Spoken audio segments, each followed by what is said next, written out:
On va regarder ensemble un exercice vrai ou faux de type interro sur le chapitre dérivabilité, dérivation, études de fonctions, etc. Donc l'exercice le voici. Si je le fais, c'est parce qu'il y a une élève qui m'a posé pas mal de questions dessus. Donc voilà, la vidéo, elle est aussi pour toi, hein, tu te reconnaîtras. Et comme ça, tu vas pouvoir vérifier directement tes réponses par rapport à ce que tu m'as demandé dans tes questions. Alors, je vais recopier deux, trois petites choses parce qu'on voit pas super bien la photo là. Donc on a une fonction g qui est définie par l'expression racine carrée de 1 moins 2x. Donc je réécris g de x égale racine carrée de 1 moins 2x. Et c, on appelle c sa courbe représentative dans un repère. Et on doit donner pour chaque cas, A, B, C, D, on doit dire si l'affirmation est vraie ou fausse. Donc il y a 4 affirmations, il faut dire si c'est vrai ou faux. Donc l'affirmation A, alors avant de faire les affirmations quand même, on va juste se poser la question de l'ensemble de définition de la fonction g parce qu'il n'est pas donné dans l'exercice. Et pour moi, c'est quand même un truc important à dire. Donc ensemble de définition. Donc tu vois que la fonction g, c'est une fonction qui est composée. En fait, pour construire g de x, il faut d'abord appliquer la fonction affine 1 moins 2x quand tu pars de x. Après, tu appliques la racine carrée, puis tu obtiens racine carrée de 1 moins 2x, c'est-à-dire g de x. Ok, donc ça, c'est ce qu'on appelle des fonctions composées. Et quand tu as des fonctions composées, il est important parfois de se poser la question de l'ensemble de définition, notamment ici parce que sous la racine carrée, j'ai une expression qui dépend de x. Et cette expression, du coup, elle doit être positive ou nulle pour pouvoir calculer la racine carrée. Du coup, on va dire la chose suivante, que g de x existe quand 1 moins 2x est positif ou nul. Du coup, ça veut dire quand 2x est plus petit que 1, c'est-à-dire quand x est plus petit que 1 demi. Quand x est plus petit que 1 demi. Voilà. Et donc, ça me donne l'ensemble de définitions. Toutes les valeurs qui me permettent de calculer g de x sont les valeurs de x comprises entre moins l'infini et 1 demi inclus. Bon, mais la question, elle n'était pas posée. Par contre, la question A, on te demande si la dérivée de g, donc g', est définie sur moins l'infini 1 demi. Tu vois, avec le crochet fermé, exactement comme ce que je viens de trouver. Eh bien, on va regarder si c'est le cas. Et pour faire ça, je te propose de dériver g de x. Alors, je réécris g de x, racine carrée de 1 moins 2x. Ça, c'est une forme racine carrée de u. Et racine carrée de u, quand tu dérives, donc u étant une fonction, la dérivée c'est u' sur 2 racines carrées de u. Ok, ça c'est formule de dérivée. Alors avec u de x, dans notre cas c'est 1 moins 2x, u' de x c'est moins 2. Du coup, g', ça va me faire u', donc moins 2 sur 2 racines carrées de 1 moins 2x. Ok, on peut simplifier par 2 et puis il me reste moins 1 sur racine carrée de 1 moins 2x. Ok, donc ça c'est g'. Et là, en fait, quand tu vois l'écriture de g', tu constates quoi? Tu constates que tu as un dénominateur qui dépend de x. Et quand tu as un dénominateur qui dépend de x, il faut faire très attention à dire que ton dénominateur ne doit pas s'annuler. Et en plus de ça, le dénominateur,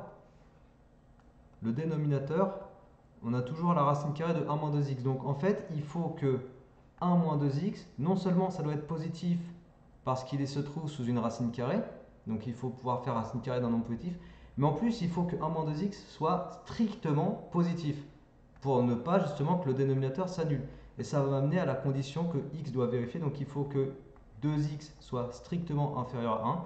Autrement dit, il faut que x soit strictement inférieur à 1 demi, tu vois. Et puis ça me fait dire du coup que g est dérivable sur moins l'infini 1 demi, mais cette fois-ci 1 demi c'est en crochet ouvert. Voilà, la valeur 1 demi elle est exclue. Et du coup, l'affirmation qu'ils m'ont posée, elle est fausse. Voilà, parce que eux ils m'ont proposé moins l'infini 1 demi fermé. Affirmation fausse. Ok? Donc tu vois, un vrai ou faux, c'est un exercice super intéressant pour se tester parce que justement, il y a plein de petites subtilités comme ça. C'est vraiment les meilleurs exercices, moi je trouve. La tangente AC en 1 demi est horizontale. Bon bah clairement pas. Déjà 1 demi n'appartient pas à l'ensemble de dérivabilité de la fonction g, donc ça ne fera pas une tangente horizontale. Donc on va le répondre juste comme ça. Pour avoir une tangente horizontale, il faudrait que g de 1 demi soit égal à 0, tu vois. Donc on va marquer ça comme ça. 1 demi n'appartient pas à l'ensemble de dérivabilité Donc, tangente horizontale, impossible. Ok, encore une fois, pour avoir une tangente horizontale, il faudrait avoir g' de 1,5 égale 0. Voilà, donc affirmation fausse encore. Affirmation fausse. Moi, j'écris pas super bien, mais voilà, l'essentiel y est.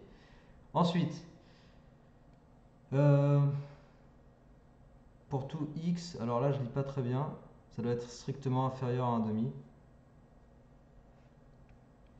Bon, nous, on a répondu à la question C, on y a répondu pour répondre à la question A.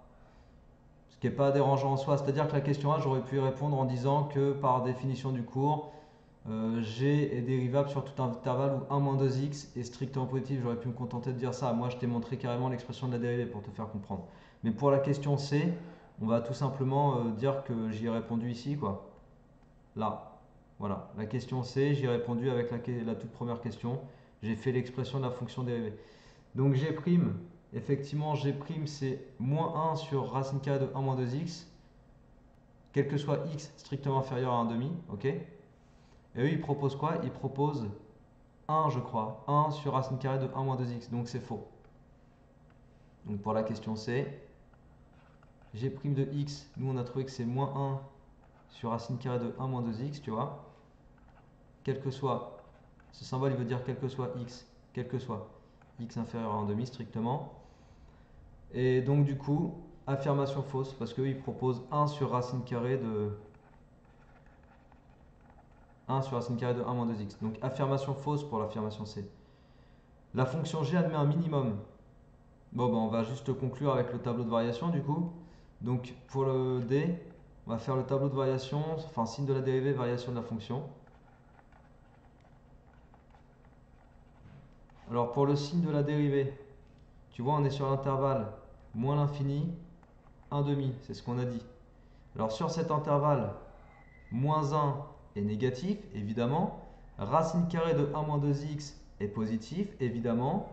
Et du coup, g' de x, est une fonction qui est négative. Ok, moins par plus, ça fait moins. Et puis, comme g' est négative, bah, les variations de g, ça va te faire quoi? Ça va te faire une fonction qui est décroissante. Ok, une fonction qui est décroissante. Il n'y a pas de minimum parce qu'en fait, la fonction... Attends, la fonction g, oui, elle est définie en 1,5. G est définie en 1,5. Donc g de 1,5, on va calculer. G de 1,5. Alors g de 1,5, hop. G de 1,5, ça te fait 0 normalement. 2 fois 1,5. Donc ça te fait racine carrée de 1 moins 1. Ça fait 0. Voilà. Donc j'ai effectivement un minimum qui a pour valeur 0 et qui est atteint en x égale 1,5. Ok? Donc l'affirmation D, elle est vraie. Affirmation D, vraie.